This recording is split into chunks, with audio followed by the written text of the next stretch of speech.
Aba. NBI ipapasupwe na etong si Mayor Basti Duterte dahil doon sa kamakailan lang na mga pahayag niya laban kay Pangulong Marcos Jr. Ang galing naman. Palakpakan naman natin po ang NBI. Nagtatrabaho talaga sila ng maayos.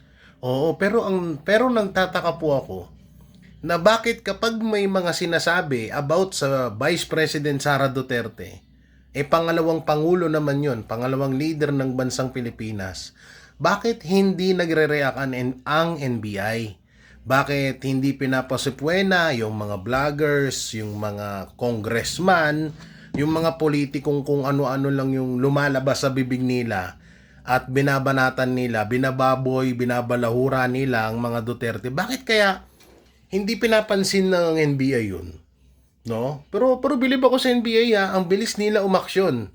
No? Lalong-lalo na sa ating mahal na presidente. Pwah! Hype na lang ako to, nandun sa monitor ko kahit dinuraan ko eh. So no, grabe no, ang lupit talaga. Kapag ang Duterte may sinabi about sa Pangulo, supwe na agad.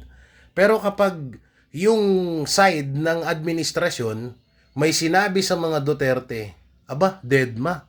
Shoutout po sa NBI, maging patas tayo. O maging patas po tayo, yung ang daming ang nagtetret sa mga Duterte, kesyo ganyan, binabalahura lahat. Si Tatay Digong binabalahura, pero bakit parang walang aksyon? Wala ba kayong pakialam?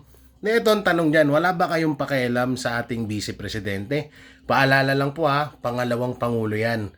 Kung concern na concern kayo kay Pangulong Marcos Jr., dapat maging concern din kayo kay Vice President Sara Duterte. Hindi yung nakatutok lang kayo kay Pangulong Bongbong Marcos. Paano naman yung pangalawang presidente? Grabe pagka-loyal nyo iba rin